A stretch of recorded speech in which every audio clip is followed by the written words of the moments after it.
Hello and welcome to The Curse is Real, a Once Upon a Time podcast. Just to let you listeners know, we have seen Season 1 of Once Upon a Time, so we will be discussing spoilers, and we will have some bad language. My name's Martin. And I'm John. I'm Katie. Mike. And Jesse. And today we're going to talk about episodes 2 and 3 of Season 1, since we got caught up on those in the past week. Anyone want to start us off by describing what happened in episode 2? So, in fairy tale world, we follow the story of the evil queen right after she leaves the wedding, where she threatens everyone with the curse that she eventually enacts. And she doesn't actually have the curse yet. She had traded it away for the sleeping potion that was in the apple for Snow White. And so she goes to the fortress of another villain who ends up being Maleficent from Sleeping Beauty. And they kind of have a snarky little back and forth, and she ends up stealing the curse from her. She also steals Martin's heart because Martin just loves the scene. So I just love Maleficent so much. I'm a huge fan. The sincerity in your tone is just making my heart. We should get Martin a Maleficent shirt for his next birthday. Just I heart Maleficent. Well, if it was the Disney Maleficent, I would be okay with that, because Maleficent in the original Sleeping Beauty is one of the greatest villains of all time. Yeah, she really is. This Maleficent is I don't know, a kitten compared to that. Yes, I actually can't act. And then, so after that, she goes and gathers other villains around with her, and she tries to put the curse together and all the ingredients and whatnot. And and the last ingredient is a heart, and she throws it in, and it sort of works, and then it just fizzles out, and she doesn't know why. So she goes to see Rumpelstiltskin, who gave her the curse in the first place, and he says that what she actually has to do to enact it is to cut out the heart of the thing she loves most. And we don't know this up until this point, until she comes back with that news, but the older man who's been kind of waiting on her this entire time is her father. And dun dun dun. Yeah, which has a lot of more significance now since we've seen what happens to her later on. And she has a real conflicted moment, and then she decides to go ahead with it and rips out her dad's heart, which is beautiful. And then literally, you might want to say literally actually does, shoves her hand into his chest. And you can't see that on camera, thank goodness. And then she enacts the curse again on her own, and it works this time. And that's all she wrote for that. Meanwhile, in the real world, what basically happens is Emma takes a chainsaw to a tree. Yes! That is what happens. Wood cutting. And that's then the whole episode. Her and Regina growl and hiss at each other, and their fur stands on end. And unfortunately, they do not rip off each other's clothes and wrestle around in the mud. We thought that's where it was going.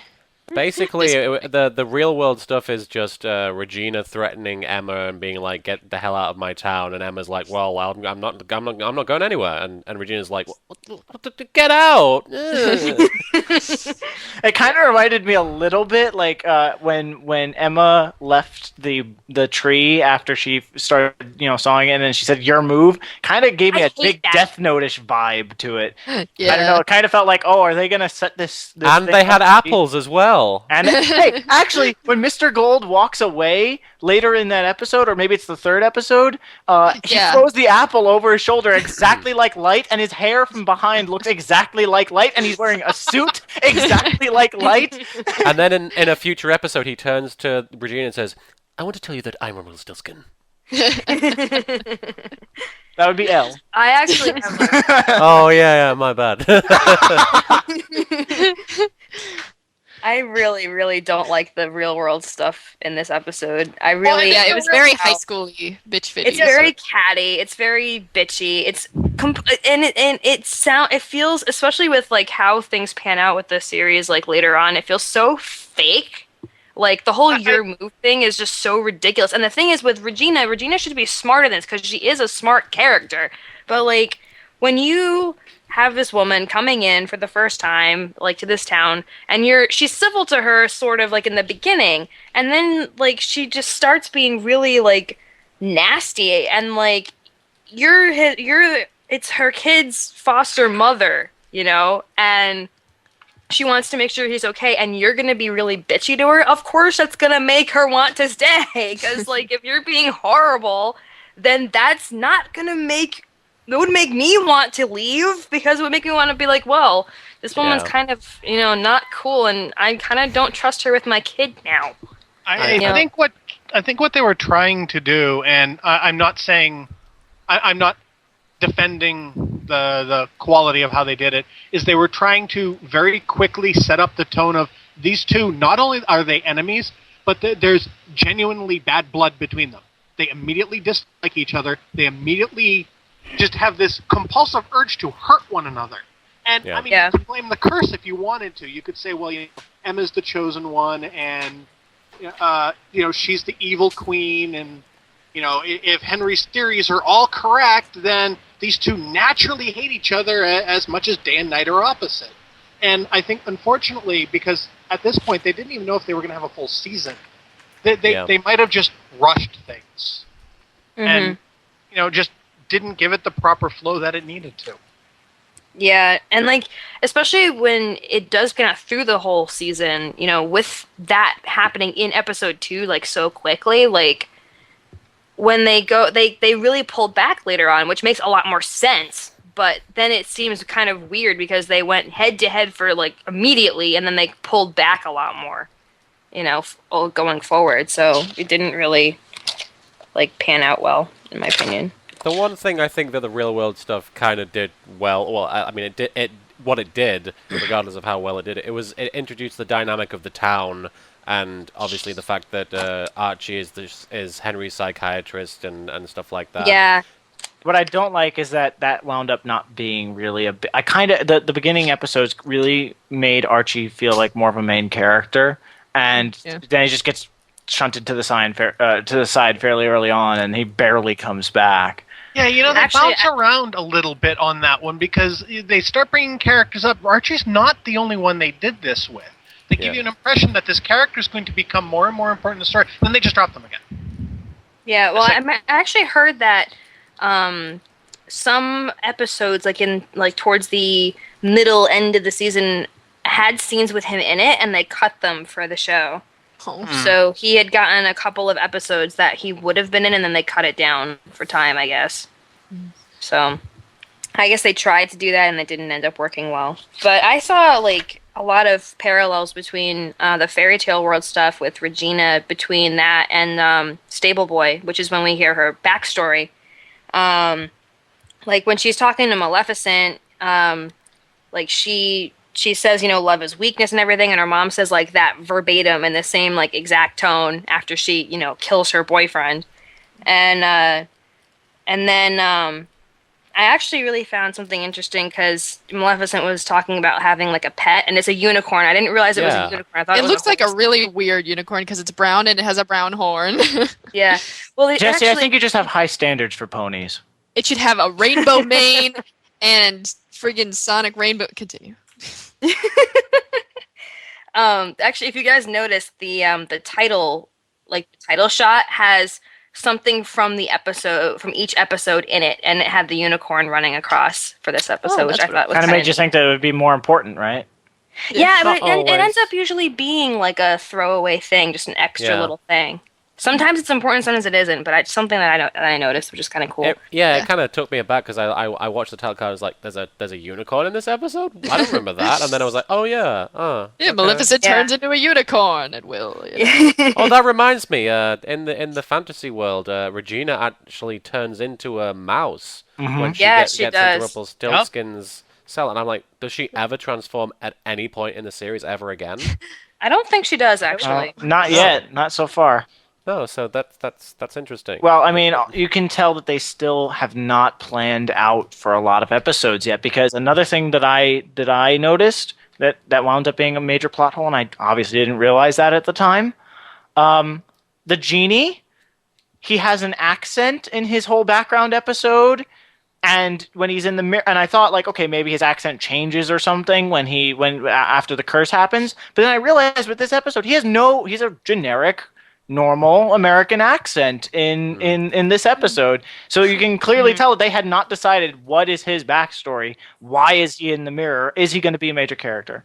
It was just be like, he's going to be the newspaper guy, and you're going to be like, oh, that's the newspaper guy. And that's Yeah. what it's Yeah. going to be. But speaking of plot holes, and I'll go back to the Rumpelstiltskin scene, but he actually says, when he's making the bargain with Regina, if I ever come to you with a favor, to ask a favor, and if I say please, you have to do whatever I ask. She says to him in response, you do realize, should I succeed, that you won't remember any of this. And as we know, he remembers all of it. I think that's a mystery actually that they've really liked- insinuated will coming back. No, they got that right. Because that's why he looks at her. Because I just rewatched about half the episode, like maybe 10 minutes before we started. He looks at her and he goes, well, then you have nothing to worry about, do you? Or something along those lines. So and then there's at that point, they had already decided that he knows he's going to know, and they're going to lead somewhere with it. Right, and that's what. But what I'm saying is that is a mystery that while we haven't learned it right now, as of yet throughout season 1, I have a feeling that is gonna come into play. That has to come into play. It's a major plot hole, if not. No, it's not a plot hole. What? No. Yes, it is. How would he know? Him knowing that the curse is real and everything like that, and that who he is in the real world, and not having that explained, that's a major plot hole. He created it. He created the curse, dude. He created it and even So said... what? But the curse would wipe his memory. But he could probably make a loophole where it doesn't.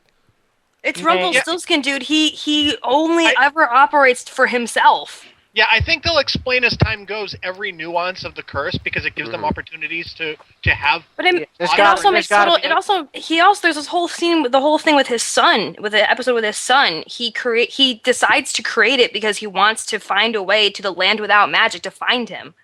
So he would have to make sure. He would have to make sure that he remembered. Which begs the question: if he could ask for anything in this new world, why didn't he ask to be wherever his son is? Yeah, that's I guess true. he didn't want to tell the queen what you know. Oh yeah, that would have given away his. Not to mention that the part of the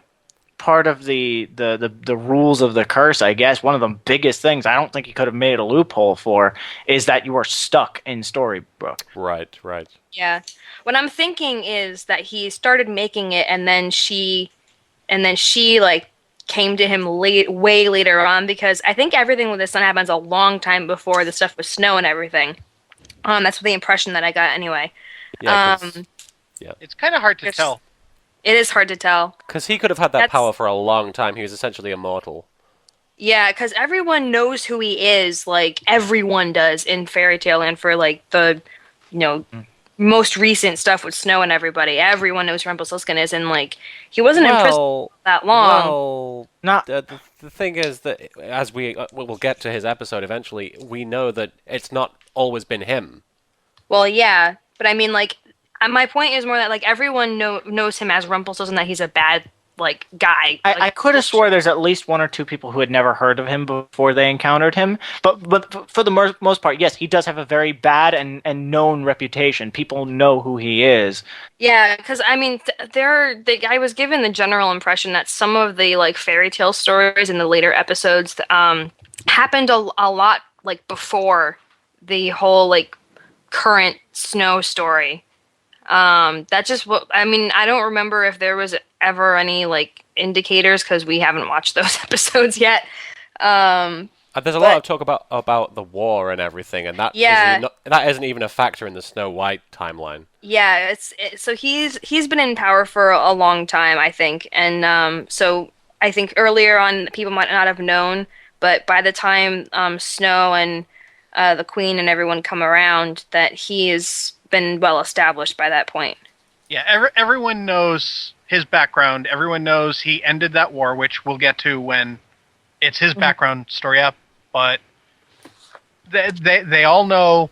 But I think to turn back to the could he have known and been planning all along?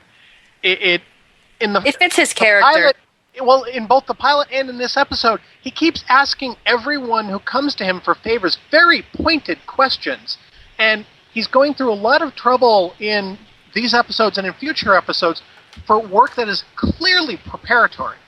Yes. So he obviously knows ahead of time, okay, not only do I know this curse that I've created, what it's going to do, but I know someone's going to be dumb enough to use it eventually. And I'm going to be ready and I'm going to have a way out, and I'm going to have a way to plug them if I need to. I also think it's pretty cunning of him, I realized this today, that he knew he could find somebody else to enact the curse so he didn't have to sacrifice something that he loved. Oh, Yeah. Yeah, sharp. Yeah. Oh, I didn't think of that. Mm-hmm. I mean, why didn't otherwise? Why wouldn't he have done the curse himself? Yeah. And in fact, it rings very true because what's her name? Maleficent actually says to Regina that it will leave a hollow place within her that could never be filled. And it's kind of true. It kind of happens that way. I mean, a hollow place in Regina or a hollow place in the chest of her father, because I'm getting there's like a chasm there or something now. Like if he got his wisdom teeth removed, but instead of his wisdom teeth, it was actually his heart. Right. Very similar. Okay, Martin, how about you go ahead and talk about your favorite person ever? Oh my God! All right, we should make a segment called rants. Like I would say Martin rants, but Yes. we all know I could do it too. So let's, Yeah. this time though, you can do it, Martin. Take the floor, Martin. So, like, I was all like excited when I realized that this character they were introducing in this episode was Maleficent, because bloody hell, Maleficent is this iconic Disney, not even just a Disney. She's this amazing. She's amazing in the Disney movie, but she's amazing in general. She's got this incredible legacy as a character, and Martin and I have a very special tie to this character too.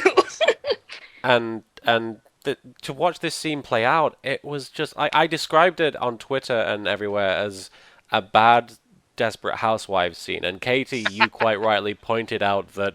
That's kind of how their relationship would be. Kind of how she is. Like, if they didn't know if they were going to really flesh her fairy tale out, you know, like, she gets really angry and enacts a curse on Sleeping Beauty because she wasn't invited to a birthday party, which is kind of a catty thing to get upset about anyway, you know. And in episode 2, they actually, if you notice the dialogue between her and the evil queen, she starts establishing right there that her story is much more fleshed out. So they knew they were going to flesh out the whole thing with her, but not necessarily with Maleficent. So if they did that deliberately, which, you know, is completely debatable, then I could kind of see why, because it is a really, like, stupid reason to get butthurt and enact a curse that would make a 15-year-old girl who had done absolutely nothing but be born to die.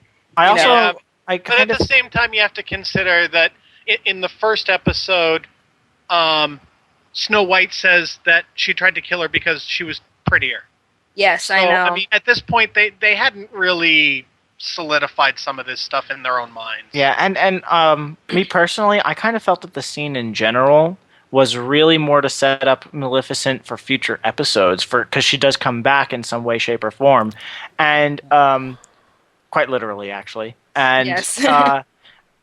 and the thing is, like, why would Regina have traded her the curse in the first place? Probably because she would have went on to enact it. But why did Regina give the curse to Maleficent? She traded it for the sleeping potion for she Snow traded it for White. the sleeping thing. Yeah. But why would she have how would she have gotten the curse from Rumpelstiltskin and then just said, "Okay, here you go, and now I want something, and then I'm just gonna double cross you and take it back"? I mean, like, I guess that kind of makes sense, but I just feel my theory is actually just that, because, you know, she wants. Then why didn't she just double cross her and fight her there and take the sleeping potion, and that's it? Then not go through 2 trades, you know? What's the point? Because, quote unquote, she's her only friend. Nah, I think that it's just kind of a way for the writers to introduce. I think, yeah, it just comes across that the curse trade. Maybe at the time Regina was thinking, "I'm never going to use this. She'll Then never." why use would this she with have her." asked for it from Rumpelstiltskin? There clearly was some sort of trade between Rumpel and the Evil Queen for her to obtain that, which means that she must have given something away, and probably something pretty hefty, because the curse is, like, huge. Well, no, here's the thing. Like you pointed out, he was looking for some poor sucker to use it. He might have traded it for the equivalent. Right, but he wouldn't have let her know that. He would not have let her know. He would have asked for something major to pretend and say, you know, like, if you have something that's completely worthless to you, that you don't actually want it, but it's valuable to somebody else, you're going to sell the crap out of it, and you're going to want to get something big for it in return, thereby serving 2 purposes. Or in his case, serving probably many more. Yes. But you see what I'm trying to say there? That's what the point of trades are, especially for him. He might have traded it to her and pointed it out. So, it's going to hurt for you to use this. She might have read it and gone, this sounds painful. I know. I'll trade it away for something else, because the cost in this is awful high, and at the time she may not have been as bitter as she is later. She traded it for something that should work. Oh, it didn't work.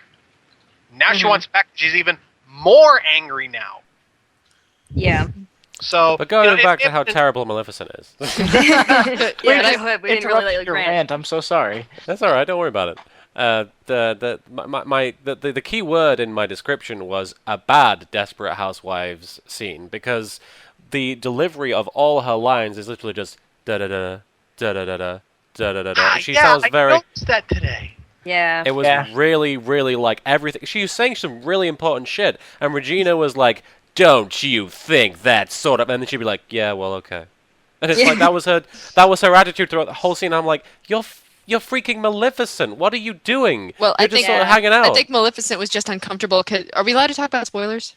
Yeah. What have I we think she been was just- doing for the last? I want to be sure before I just say something and you're like, oh, Jesse, now we're going to have to cut everything out. I just want to make sure. I think Maleficent was just uncomfortable because she has an egg in her somewhere. You know, the... Oh my god! True. You just spoiled! We're gonna have to cut everything! Damn it, John! I asked... So yeah, I think she was just uncomfortable because I'd be uncomfortable if there was a giant golden egg somewhere in my body. You know, now I just need to rewatch the scene thinking that she's constipated and I'll be okay. It's pretty much No, exactly sorry. what. Didn't work. Yeah. It was still bad. No, you know, when I really caught it was after she had gotten bound up at the end Yeah. of the fight. She's throwing these lines at Regina, and it's just like, wow, have some passion. Yeah. I don't think she was. I didn't think she was amazing, but I didn't hate her. I'm just really upset that is such that is a character that should be given to somebody who has some like chops or somebody who can intimidate somebody, and I'm like, I wouldn't be intimidated by this person if she was my math teacher, you know. Yeah, that's true. Honestly, and I also feel that if everything that we've seen in season 1 is the last we ever hear of Maleficent and the Sleeping Beauty story, that'll be a massive waste. It is. It will be. I really It hope will they be. go into it. I really hope And they do. I hope they go into it and maybe even recast what's her face. Not likely. Yeah, I know, but like It's unlikely, but I mean, they could probably find a way around it. But I mean, at the end of the day, I'm just hoping that, you know, with given more screen time, she'll think, oh, maybe I should put some effort into this. Yeah, maybe. Dude, if I got cast in Once Upon a Time, I'd act the shit out of it, alright? Yes. You need to Oh be my fucking God. grateful. Jesus Christ, I'm struggling. well, trying to be fair, it from just the beginning of the series, you can't really tell if it's going to become something really, really epic or something really well written, or if it's just going to be, oh, it's another show about. Dude, if you're handed the part of the evil sorceress Maleficent, you don't just go, well, you don't know, it might not be great. Oh no, I'm not gonna no! bother." I'm just saying to automatically give it that seriousness. I only have 12 lines in a fight scene. Hey, the fight scene was pretty awesome. So. It was. Not the could be doing extra unicorn. work on CSI. I could get murdered, you know. You know, here. I actually, I do have a problem with not necessarily just the fight scene, but in general, a lot of Regina's magic, at least towards the beginning of the series, it just feels awkward, her hand movements and such. Am I the only one who kind of gets that feeling? Because I see. Well, yeah. You've made that comment about like the CGI in the first episode where she looks like she's on rollerblades, and I can understand that. But there's some of this stuff I think is supposed to be like almost unreal and like look It's like supposed it's. to be no! over the I'm not top. talking about the spells. I'm talking more of her body language while she's Oh. casting them. Like she's like twiddling her fingers and stuff, and it's just like that's supposed to be her charging an attack. I mean, like it just there's something. Maybe it's just because I've watched too many movies and TV shows or played too many video games, and I've seen like what people do in See, well, here's the thing. I actually really liked that because, like, to me, it's like she has all this powerful magic she can use, and you know, she has to twiddle her fingers to get a bunch of axes to like point and like throw themselves at something. That kind of, to me, it's just the smaller gesture. It shows off how much freaking power she has. I think that if she had done, yes and no. I feel like she could have done small gestures to control those things, like maybe like a snap of her fingers or something like that. But if she had felt like more confident in her movements, like I'm kind of visualizing the movements of like the benders in Avatar: The Last Airbender. You know what I mean? Where everybody's kind of confident in what they're doing and everything like that. They're also giant movements. Well, you know what I'm trying to say. She becomes more confident later. Yes, she does. Yeah. And I do say, like, I think I said I prefaced this. It's kind of towards the beginning of the show that I have more of this problem with, but that and also Snow White throwing the fairy dust is like, oh my god, you're such a girl. That was kind of a little girl trying to do softball. She was like all badass and kicking ass, and then she goes. I know it's episode 3. It's just it's on topic. It's on topic. Okay. We're bringing up things from like down the road, so we can bring up the thing in the next episode. Oh, actually, one thing I noticed, and it actually wasn't really addressed at all. The Evil Queen brings this whole circle of villains together for the first time. She tries to, when we don't know who any of them are still. Exactly. I really would like to know that. I'd love to know if we see them. Well, no, we know what one of them is. He's the garden gnome. The coveted role of garden gnome, of course. The garden gnome. I kind of feel I'm getting like this vibe, like he could be like the box ghost from Danny Phantom, where he's like all like, I am the garden gnome, fear my power. It's like this puny little thing. Maybe what happens at the end of season 1 will like bring those guys back or something. I don't know. In season 2? At the end of season 1 is what I said. Yeah, in season 2, yeah. Yeah, like after the magic and stuff. Oh, right. That'd be kind of neat. Because if it brings magic back, then it's possibly like those guys might be more magical creatures. Because we had like a giant hanging out with them and shit. That actually which might be Jack and the Beanstalk or something. I just forgot reminded of one other thing that of episode 2 that I didn't quite get. You guys saw how when the curse was being enacted in episode 1, how fast it was like covering the area and everything like that. And from the perspective of the castle, like, you know, you could say, oh, I can see the curse coming, and you'd think you'd have about 15-20 seconds before that thing and you had way longer than that. Okay, fine, whatever. Maybe there's something wrong there. But Regina enacts the curse. Well, not really Regina. The evil queen enacts the curse. And then one scene later, right after she's enacted it, she's standing by her father's grave. The curse is nowhere to be seen. She must have just outran it or something. Like she's really fast. Oh no, I think I have a theory on that. What, turning into a mouse makes her run fast? What is this, Sonic or something? Like no. All the animals run faster going. Is that once the curse manifests, it's under her control, because after she goes and turns her back to walk away, it's not like she jumps in her carriage, rides immediately to the castle, and sacks it and does all this stuff that we saw in episode 1. There's a time period, and I think it's even longer than a few hours. I think it's a few weeks at least, if not months. Actually, it has to be months, because the wedding night is when she gets it back from Maleficent. And it doesn't roll into the happy little kingdom until the day of birth. So it has 9 months. Once she pulls it in, she can control it and unleash it at her whim. So she had been sitting on it, getting her army ready, getting things in position. All right, there's clearly some sort of time gap in one of the, at least one of the jumps. Yeah, I get what you're saying. Maybe she didn't immediately come back from Rumpelstiltskin and kill her father, Been so eager to do that, Okay, I could see that. But like maybe she visited the grave before she actually enacted the curse, even though we saw it in reverse order. Well, no, it could still be that she enacted it, and now the curse is active, and she has the magic, and it's like a wave of her hand unleashes it upon the world. Maybe I could see that, but I kind of feel like it would have been better if they had figured out a more, It's a little confusing. It's a little, yeah. Yeah, well, I mean, a lot of the time flow in the show in general is a little confusing sometimes. Yeah. We just had a whole conversation about Rumpelstiltskin and when he was, Yeah, exactly. So I love how like wacky, crazy Rumple is. Actually, I think even though we kind of finished with the Rumple conversation, I guess. I mean, I guess I want to put this out there. We should predict that like one of the dramatic reveals, if not in season 2, but later in the series, it doesn't necessarily have to be season 2, would be that the Rumple stuff happened like a very, very, very long time before all this happened. Like all the rest of this stuff. I think that makes it because he when you see the final stuff with him when he's talking to the Blue Fairy about his son. And how he's gonna get him again, and he's gonna make the curse. He doesn't seem too far from being a human being or whatever. He just looks like a very angry person. Yeah. Then he over the course of time he becomes this character. The imp, Yeah. basically. Yeah. Yeah. Should He we move looks to nothing episode like 3? Tyrion Lannister. No. I just wanted to say that, like, I really watch. This is one of the episodes where, like, knowing the Queen's backstory, which we do in episode 18, makes a lot of her lines sound a lot different.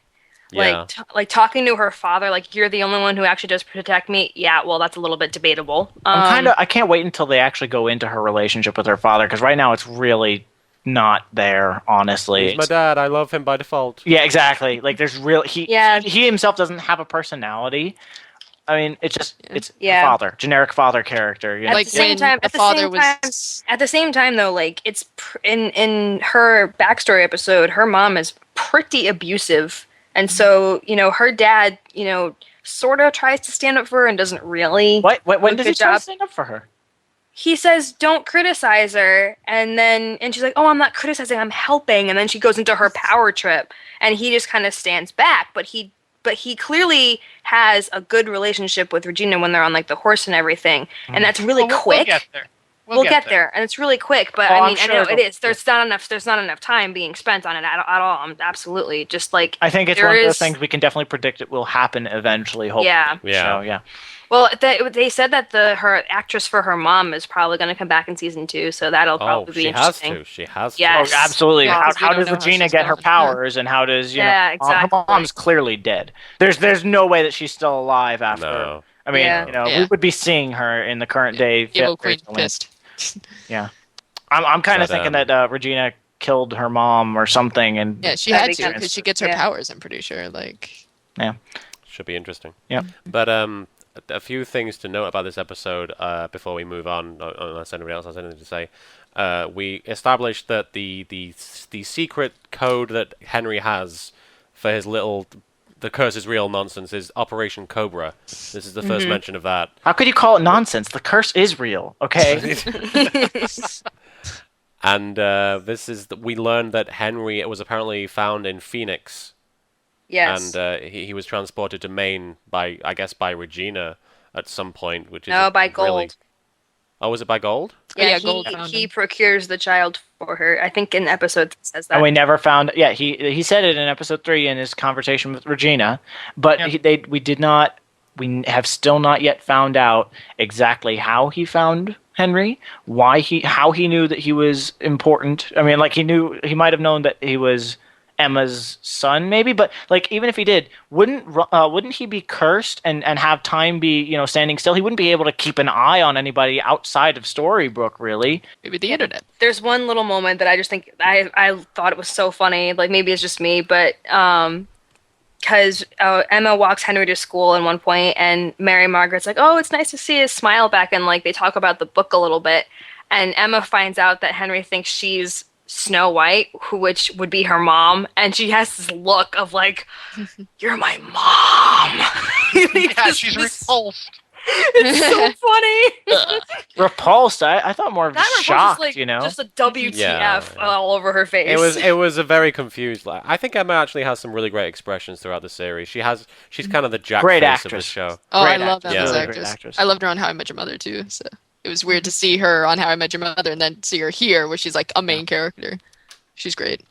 I love Jennifer Goodwin too. I have to say, I love her. I love her more without when she actually has her hair.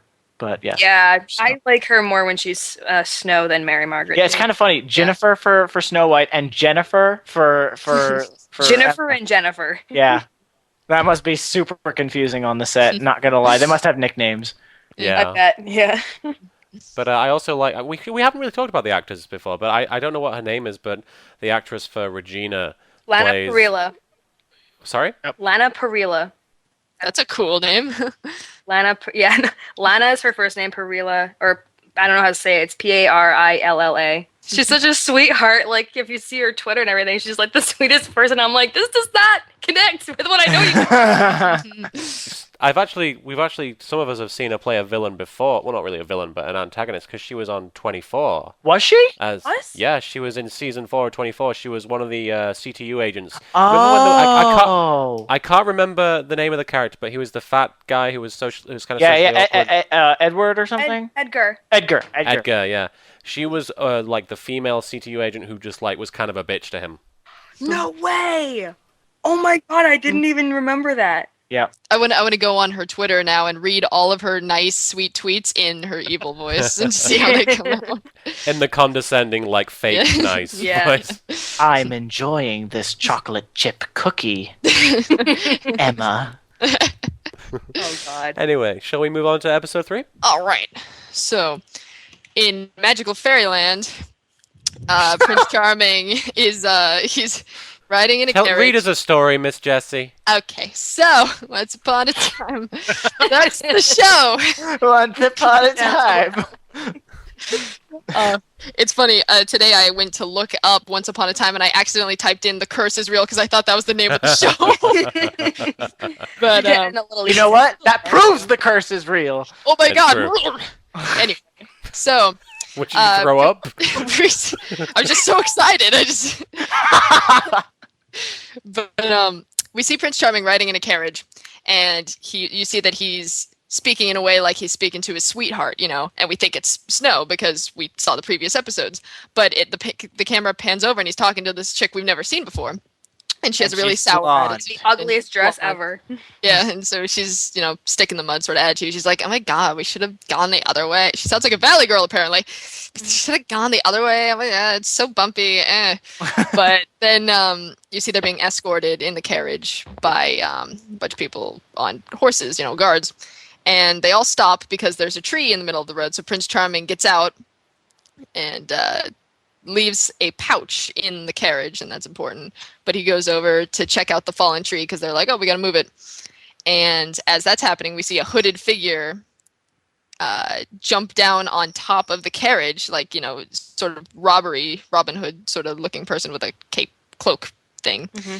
And so Prince Charming realizes that the tree was cut. It wasn't like fallen down. There were clearly cut marks on it. So he's like, oh crap, it's an ambush. But by then it's too late because the hooded figure goes in the carriage and steals the pouch and runs off. And so Prince Charming gets on a horse, chases. Also, you're forgetting the most amazing part.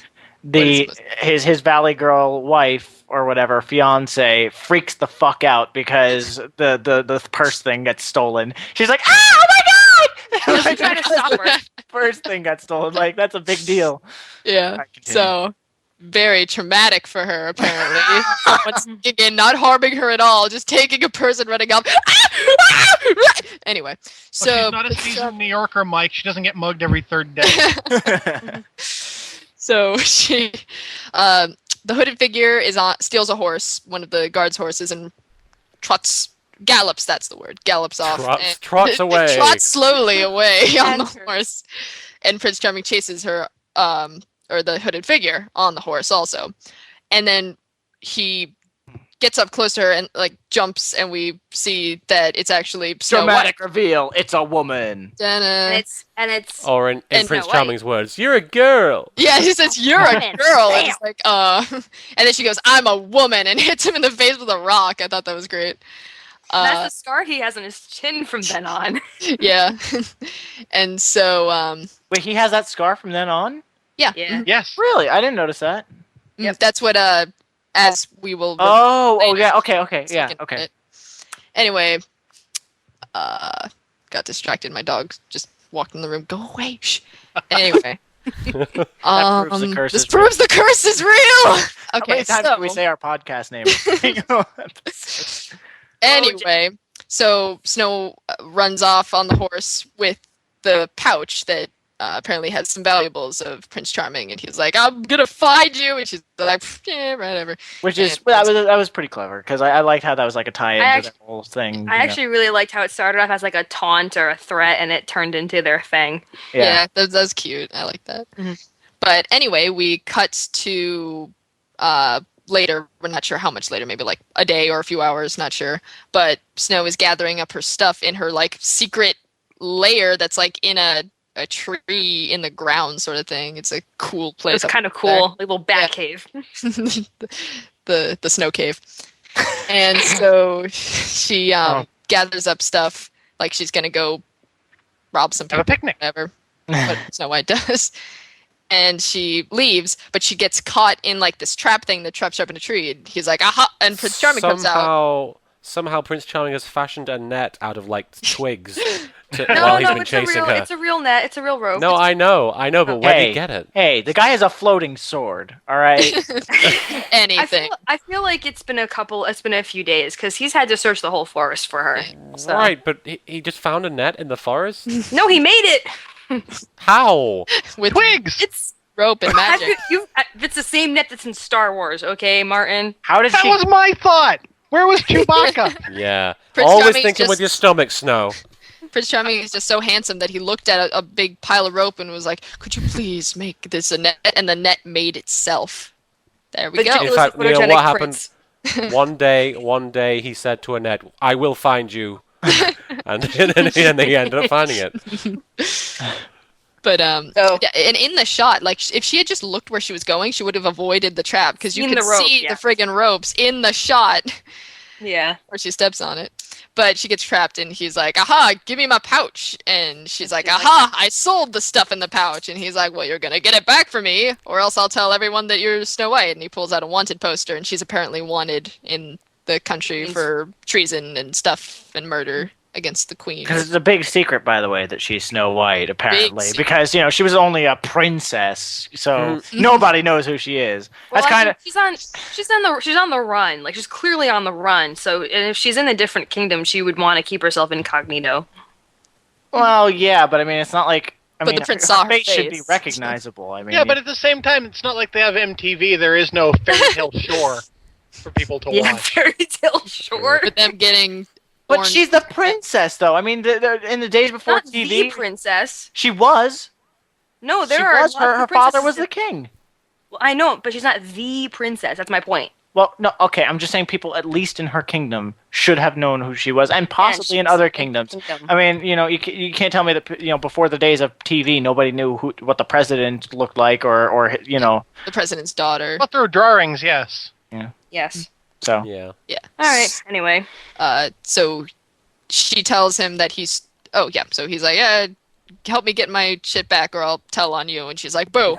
So lets her I down. love how snarky she is. It's so great. And so she and him are traveling to where she sold his shit, and she's like, I forget who wants water, but they're like, let's rest. She does. Yeah, okay, of course she does. That It's a makes ploy. sense. Yeah, I'm thirsty. So they go to this river sort of area, and Prince Charming takes his cloak off. Oh, before that, Snow has this thing around her neck that has magical fairy dust that is bad fairy dust and does bad things to people. Which we never find out exactly how she procured it. Yeah, not as of yet. No. Maybe we'll see it later. But Same place that Prince Charming got his net. yes. Well, I mean, it is possible that it's actually important. I mean, maybe one of the fairies we've already been introduced to is secretly evil. Yeah, because it's Maybe bad. she- Scraped Maybe- it up off the ground when Rumpelstiltskin blew away that one in Yes. the other episode. Oh yeah. Or actually, maybe she talks to Maleficent. That would be kind of neat. Yeah. Whatever. I do not want to see aside. another Desperate Housewives episode between Maleficent and Snow White. I don't. Anyway, Here's your go on. potion. It'll make people into cockroaches. Just go like that. And so Prince Charming is like, I don't want you having this stuff on me while we're going to find my jewelry. So he takes her fairy dust and puts it in his jacket pocket. And so when they go, he takes off his jacket near the river and he's like splashing his face. And Snow's like, aha, and pushes him in the river. And he's like floating down the river. And she reaches in his jacket that is on shore right now and takes her stuff back. And she starts running down the road, but before she can like go anywhere, there's 3 guards that come up and they're like, "Oh, hello, Snow White. They work for her What's so mom. hot?" What? They work for Regina. They Yeah, reminded me a lot. Their outfits reminded me a lot of the guards and royalty people in Shrek. They did, yeah. Actually. Kind of like the helmets, at least. Yeah, that's true. So they're going to cut out her heart, and the guy, the leader, of the three of them. Like, he raises his dagger very dramatically, and he's like, "Oh, I'm gonna stab you now." And Prince Charming comes out from... What does he do to, like, disarm that guy? Does he throws a knife into the guy's back, literally. Okay. Yeah. Floating knife? Floating daggers, Throws floating a knife. knives. I want to point out that in the prologue thing where he goes, "Hey!" and then throws the sword at the queen, he does it overarm, much in the same way that Emma does in the final episode, and that seems to be the least efficient way to throw a fucking sword. Yeah. I think a lot. I think these the actors are clearly the actors, and whoever's in charge of, like, you know, making sure that they do the motions right don't understand that is so awkward. Like, You'd have more accuracy throwing it like Snow throws dust. Yeah. Oh my god. Anyway, so Prince Charming stops the one dude, and then he starts fighting the other guys. But one of them takes off with Snow on a horse. So Snow's like on, like, how do you describe that? Like, her stomach's on the horse. Thrown over the saddle. Thrown over the saddle. Thrown over the saddle. Yeah, so the guy's running off with her, and Charming gets a bow and arrow from the other guy and fires... One arrow, okay? One single arrow, gets it. And Mike and I were watching the episode together, and we made the joke that it would, like how could you hit the one guy? Like, it would be... He pulled a Hawkeye. He pulled a Hawkeye. It did. Yeah, just totally. It would be terrible if it, like, hit Snow in the butt or something. It's just like, you shot me in the butt. I will always shot you in the butt. Anyway. But it hits the guy. Surprise, surprise. And so Snow regains control of the horse. And he's like, okay, so we're going to get my jewels now, right? And Snow's like, okay, sure. You still trust me? Fine. And so they go to a troll bridge, which is where Snow sold his stuff, and the trolls come out and kind are of look like orcs from Lord of the Rings, or the Uruk-hai. To me. Yeah. I think they look more like the goblins, but yeah, I get what you mean. Mm-hmm. Yeah.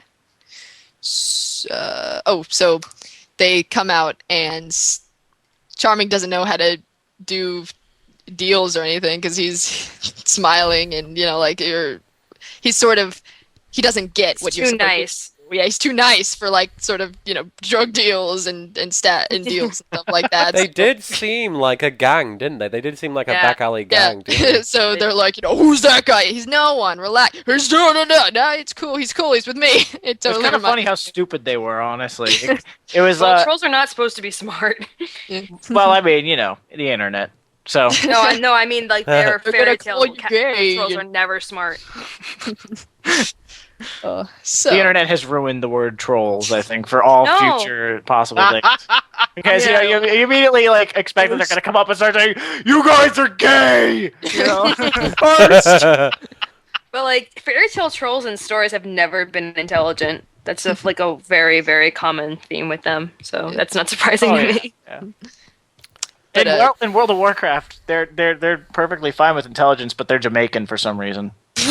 I don't know. We'll substitute those. I'm not kidding. They are just randomly Jamaican. Okay, so Snow's like, hey, I need this. Well, I just need the one ring that I traded you, because that's what Charming wants, the ring for. Yeah, that's a plot hole I noticed, actually. He wants the ring back because he's engaged to the chick, and when the blonde chick that we've never seen before, and when he says that to Snow, she's like, oh, the whiny, you know, stick in the mud chick. But Snow shouldn't know what his fiance is like because she wasn't there. Well, she was watching him. Yeah, but they were watching the horses from the tree. How would she be able to hear what was going on in the car? And not, I mean, maybe she's just making that judgment because the chick freaked the hell out when the thing got stolen, you know? Well, another possibility is if Snow White was at one point a princess, and so is she, they might actually have known each other when they were younger. That would be interesting to see play out. That would be a great plot twist in season 2. If it's not a plot hole and they actually plan that, well played. Well, producers, if you're listening to this, do that, so then people think that you planned it all. Anyway, so she just They wants the find ring out. They back. find out who Snow White is, and they want to kill her. And there's a lot of big fighting, and they both get away. Yeah, because Charming can't keep it cool, and he's like, "Thanks very much for this." He's like, "He's a cop!" Oh, and they freak out. Loyalty. He's wearing a wire. It's a setup. Basically, the gist of the scene is they all freak out. Snow is running, saves thinks him. that Charming is behind her. He isn't, and she has to choose whether to go in the forest and escape or help him. So she comes back, uses the magic dust on the trolls, and they turn into cockroaches. And then they're like, oh, hooray. So then they leave. And then they clearly have a connection going when they say goodbye to each other, and it inspires lots of girly feelings. And then that's the end of the fairy tale stuff. Yes. And then we have the real world stuff. So in the real world, he wakes up and ship sinks, he dies. No, wait, sorry, wrong one. That's Titanic, never mind. Yep, let go. I'll always let go. So, meanwhile, in Storybrooke, can't call it real life, after last episode, you've got Henry trying to once again convince what he once again believes is the believing Emma, no, this is all real. And he's trying to pull her into pulling everybody else in, and there's this... He's very obnoxious in this episode. He's what? He's very obnoxious in this episode, Henry. I'm just saying. Just like every pretty... episode. I'm not going to disagree with that. Yeah, I know. So there's this guy in the hospital. He's a complete unknown. No one knows who he is. He's in a coma. He's been in a coma for years. Henry says, that's Prince Charming, and she's Snow White, and we have to get them together. And so he tries to convince Emma that this has to happen. And so Emma, trying to humor him, says, okay, fine. We'll have her read from the book. And so they try this, and Mary Margaret takes the book and says, this is crazy. Yeah, but let's humor him. Okay. She goes in, she starts reading the book, and as she's reading the story of Prince Charming and Snow White to this unknown man, he reaches up and grabs her hand. She freaks out. She gets up. She runs, gets the doctor. Doctor comes back, says, oh, there's nothing wrong. The doctor who she was just on the date with when he was checking out somebody else's ass. Yes. Also, admittedly, by the way, her freaking out about that is much more legitimate reason to be freaking out than, oh my god, my purse! Yeah. That's such a sad scene in the beginning, though, because he checks the other chick out, and so Snow goes, Ruby, which is the name of the chick that he was checking out, and she's like, yeah, and then Snow just looks at her and goes, check, please. And then it just shows sad music as she's walking away. Yep. I love her. I want to Check, please. And she tells a little story to Emma about how sometimes people just aren't happy, and there is no such thing as true love. Yeah. Well, if true love was easy, She's it a would all terrible happen. mom, jeez. Yes, daughter, you're doomed to sadness. So she leaves the hospital, and the doctor calls Regina. Now, they don't reveal why at this point. Fast forward the next day, back to the hospital, and He's gone. he's gone. Meanwhile, they meet at the diner. So what happens? Mary Margaret says, well, he kind of sort of woke up. And they stare at her. They think she's crazy. She's like, no, he grabbed my hand. Henry takes this as a divine sign. Yes. See, I'm right. You're wrong. Let's go So back now. They go to the hospital, and everyone's in a panic because, sure enough, he left, and they look at the security tape, and nothing happened. Well, security guard, who's Sleepy. very suspicious looking, and we find out later who he is, he happened to be sleeping and wasn't paying attention. Emma catches the wrong tape. This stuff missing the tape. They swap tapes. Sure enough, here comes this mystery man out of his quarantine room, turns and walks out a fire door. Now, momentary pause. Why did the fire door not set the alarm off? Pause. Yeah, well, And he disappears out into the woods, according to the sheriff. They all go out in the woods looking for him. And Henry keeps insisting, because even though he got sent home, poof, he shows up in the forest. Jesus Yeah, I know. Christ, yes. And You guys need me. I'm important. they keep telling him, go home. You shouldn't be here. No, I'm going to become even more obnoxious. I'm going to wrap myself around your leg if I have to. Yep. And so they're going through the forest, and he keeps insisting to Mary Margaret, He's looking for you. No, he's wandering. He's confused. No, he's looking for you. No, he's not, Henry. Leave. Ultimately, it doesn't matter who he's looking for because they find him just lying there They unconscious. find him. Mary Margaret With no finds him. pants. Mary Margaret finds him. Which And- makes Henry useless for that scene. And, yes. And they find And him at the Toll base bridge. of a toll bridge that someone has written a little R in. And he seems to have drowned. They pull him up. They start CPR. Specifically, Mary Margaret starts Margaret. CPR. He wakes up. Spits water out. He's very dazed and confused. Doesn't remember who he is. Back to the hospital. They wheel him in. They move him back into his observation room. They hook him back up to everything. And he doesn't remember who he is. He doesn't remember where he is. And fast forward a short time, and Regina shows up. Regina, what are you doing here? Oh, I'm his contact. What? Yes, I'm the one that found him on the side of the road. Oh, That's convenient. very convenient. Which is also the same story about how Emma allegedly had appeared in the real world. By the way, remember Yeah, they that's said true. that they abandoned me by the side of the road. We find out later that's not true. It's not But- true, yeah. But So yeah. apparently being on the side of the road is a very popular theme in Well, Storybrooke. no, it's a popular excuse because I doubt that. I'm betting that he was. Where not did you found find on the those side of 400 the road. kilos of cocaine? I'm betting that he came through the curse. And he came to Unconscious. he came through to the real world at the same place that the Queen did. Because remember, they were all in the same room. Well, sure. Well, yeah, yes. but So he it's also possible. came through unconscious. So Yeah, had she to dragged make him the off. story. I mean, she realized, and this is something that I pointed out in episode 1, if she had waited a little bit longer, he probably would have died. Yeah. In Fairy Tale Land. If she had waited a little bit longer to fire the final portion of the curse, he probably would have died and never come through. Or he would have come through as a corpse. They jump forward, I believe, to the next morning. No, they're it's the same night. It is the same night. Yes. And in comes this sobbing blonde woman. Who's this? Funny, she looks a lot like the woman out of the carriage. Oh, David, yay, David! And she comes in. The doctors are confused. Emma's confused. Someone steals her purse. She screams bloody murder. It's David! Regina comes back and says, oh, well, this is his wife. What? This is his wife, Catherine. They have a short exchange of confusion. Like, well, this is awfully convenient. Yes, they all go to leave, and Emma follows Regina out and says, wait a minute. This is crazy. This is something's wrong here. You found him years ago on the side of the road. You've claimed no one knew who he was. No one came looking for him. No one asked about him. No one dug around for him. No ads in the newspaper. Mystery guy found. No, nothing. No one claimed him. Nothing.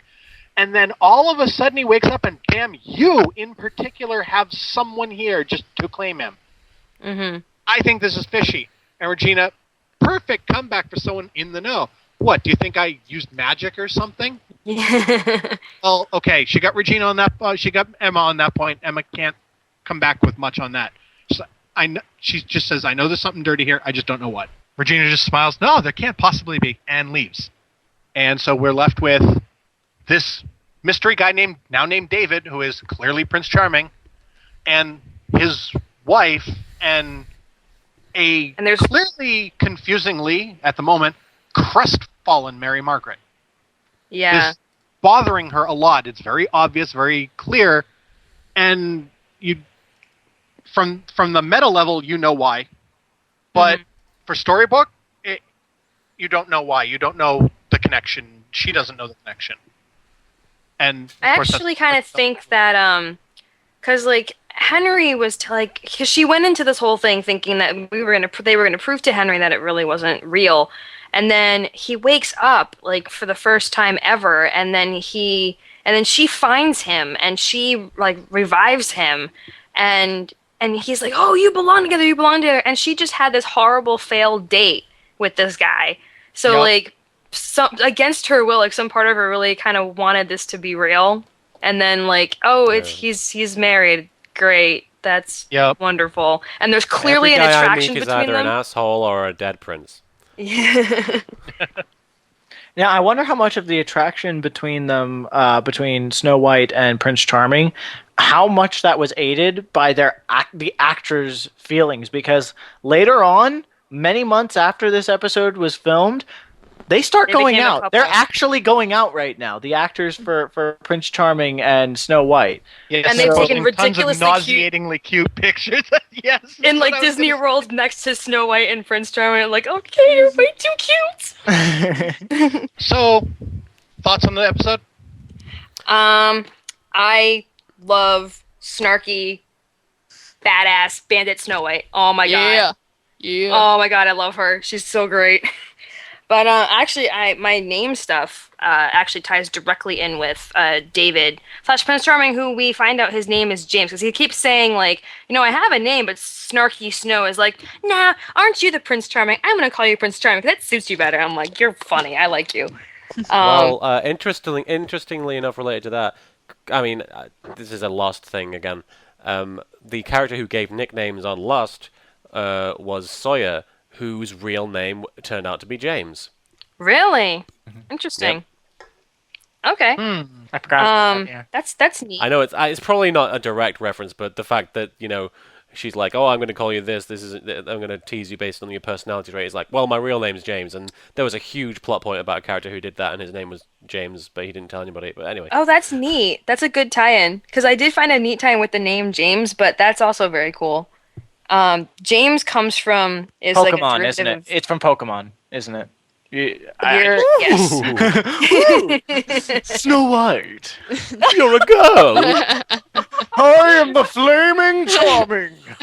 I will find you. I will always find you. I will find that Pikachu. Oh, we got tee Katie. It's recorded. We have recorded tee Katie. I'm sorry. I want this as my ringtone. You're turning into She's turning into robot Tee Katie. Even better. I didn't think it could get better, and it just It just did. did. You can't edit that out. Nope. I'm sorry. Oh, okay, I'm good. So you're trying to say he's not from Pokemon? Yes. James comes from the name Jacob, which is a biblical name, which means supplanter, because Jacob came in the Bible came from as a twin brother, and he came out holding his brother's heel, and somehow that translated into like heel holder and or supplanter, and we find out later on that James, Prince Charming, has a twin brother, and it's a very interesting plot point later on. I thought it was really cool that like the whole twin brother thing came around. Wait. How do you When was exit that? How was that in this episode? Not in this episode, later on. Oh yeah, okay. To his But name. his name is James, so he's So Yeah, he reveals his name babies- is James. Did the babies come out of the womb at the same time, and one was holding the other's heel of his Well, when you foot? have twins, one is always born first. Obviously they can't just come out at the same time. That would be Yeah, like It's like, difficult, that I would he say. came out second, but he was holding his brother's heel as he came out. That's the biblical like legend. so his But hand was funnily sticking enough- out. While he was But funnily enough, Jacob was a character on Lost. I hate to keep going back to this. Really? Jacob was a character on Lost who was the twin brother of a character. Really? Oh my god, that's so cool. Oh Yeah. yeah, I remember. Why? Yeah, of course, Jacob. That's right. The man in black, dude. Yeah. Yeah.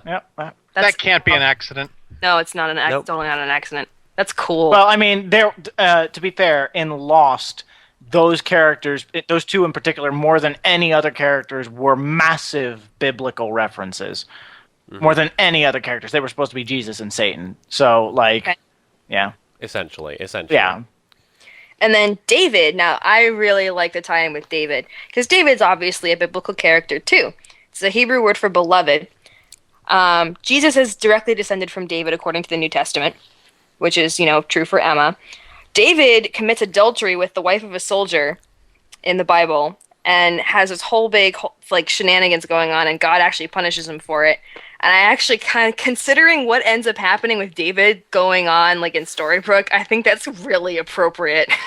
Yeah, there's a reason I've been just nicknaming him douchebag through the entire series. Yes. Because every opportunity he has to do something right, he does the exact opposite. He cannot make the right decision to save his life. And this is also like the first like episode really where we think like things are gonna kind of start going well, and things are gonna work out maybe just a little bit, and maybe the next episodes are gonna be like them getting together and getting to know each other and whatnot, since he doesn't remember. No, then something comes and screws it up, and you're like, crap, damn it! Like, the wife walks in, and you're like, oh, come on, no! And then, like, this whole thing, like, whole other thing that I'm not a huge fan of starts with the whole love triangle thing. But, that was always, like, a lot of the episodes in this show end up, like, sort of building up to, like, you think things could resolve, and then, nope. Sorry, guys. But, going back to the very beginning of the episode, there's, how we mentioned the unicorn in the title card in episode 2? What was the thing in the title card for this one? Because it looked like an old woman. It actually, I couldn't figure out if it was an old woman or if it was Rumple, like throwing something. And I couldn't figure out, but neither one of those makes sense. Because it kind of looked like his figure. So what the hell was maybe that it's thing? snow Don't know. throwing fairy dust. Oh yeah, it could be snow throwing fairy dust. You might be onto something there. I don't know. Maybe. She's just like practicing. Ew. Practicing 'cause she I can- gotta prepare for my scene. Then we find out that that real life Snow White, Mary Margaret, wants to be a softball player. She wants to be a pitcher. Oh, and Emma moves in with Mary Margaret at the end. She decides to stay with her. She got kicked out of the hotel. Slumber party. Yeah. Naked Mama pillow don't- fights with mommy. Oh, Emma gets thrown in jail. Mike just Did we talk said about naked that? pillow fights with mom. What? Sorry. I'd rather talk about pillow fights, but did we talk about how Emma got thrown in jail because the cricket dude? No, we Raped her. didn't. no, that's true. We didn't That's talk important. Oopsie. Okay, Yeah, just you as a missed quick something. point before we move too far away from it, the thing you cannot quite see in the forest in the title splash is a troll. Oh. Oh, that makes there sense. we go. I just paused it and looked at it. It's a troll. See, I just tried to look really closely as it played. This is the My episode brain that actually hurts. really hooked me onto the show. Like the first two, I was really interested in it, but I wasn't really like sure about it. And then this episode, I was like, "This is gonna be a good It show." was the I'm- badass Snow thing. Yes, it was. You're damn right, it was. I'm like, I want to see more of her. Yeah, that is definitely not the Snow White that I remember when I was a kid, and I love Snow. Yeah, it becomes clear that they have definitely screwed around the most with the Snow White story, but all of the stories have been screwed around with in some way, shape, or form. Yeah. Particularly I the think- part where they make Belle Australian. I think for the most part it adds to it, though, because this way you don't just know the story going in. You're not thinking, oh, well, I read this when I was a kid. Oh yeah, no, just totally. like it. I You have like no it. idea. I like it. It's Shrek did a similar thing. The whole premise of Shrek is that all the fairy tale characters are kind of in one universe, Yeah. and I kind of think that this did it better. I liked it. I think so too. Yeah. Well, I think a lot of like the first Shrek movie was like a lot of snarking at Disney. Like there was a good movie and I really liked it, and I liked Shrek 2 actually as well. I didn't see the other two, but Yeah, there weren't as many like digs at Disney in Shrek 2. Like there was a lot of like digs towards Disney in Shrek in the first Well, one. Shrek 2 was more about digging at Hollywood in general, Yeah. because like Far, Far Away was based on Yeah. Hollywood. And Yeah. there's actually an exchange in this episode that struck me as odd, considering the stuff that we know, where Charming is like, trolls, aren't they just little people? And Snow says, you're thinking of dwarves. And I'm like, but we've seen the dwarves, they're not little. Yes. No, Well, they're yeah, really not. They're barely. They're short, not. but not like They're the same- super. They're taller than They're the Jesse. Oh. Well, Snow is taller than they are, by like No, a head. not by much. Not by much. Yeah. And maybe And she's It not did throw exactly me for tiny. a loop. I was kind of expecting them to be a lot shorter, but then again, I mean, how are Yeah. they going to do that? It's not. I think I've read that this is not a very high budget series. Surprisingly, I have no problem with the dwarves being like regular sized people, because I like the idea that in the show, as they present it, they are sort of like creatures rather than people. They're hatched from eggs. They have a very specific purpose in life. They have magical properties, etc. They're fantasy creatures. They just happen to not be little people in this thing. Right. But the line just threw me for a loop, because I was like, they're really not. Well, I think they are kind of little. I mean, I don't know how tall she is. I think she's like 5'7" or 5'8" or something like that. So if they're all 5'5", 5'4", well, that is kind of on the short side for a guy. Now, why he would think that they're 3'2" doesn't make sense. But from a common perspective, well, they are kind of short. Or maybe he's just like heard rumors and he's like, well, they're exaggerated over time or Yeah. something like that. Yeah. He's turning the fairy tale thing around on us. Actually, Yes. about it. Next time we're going to be watching episodes 4 and 5. We are Once Upon a Time fans, and you're listening to The Curse is Real. Done. I'm gonna laugh every time you do that, Katie. I'm sorry. Why? I don't know. Should I adopt an Australian accent, Martin? Should I do that? Yes, absolutely. They stole my purse! Ah! If you don't tune in next week, it will leave you with a hole you will never fulfill. Okay, I think that's good. Okay.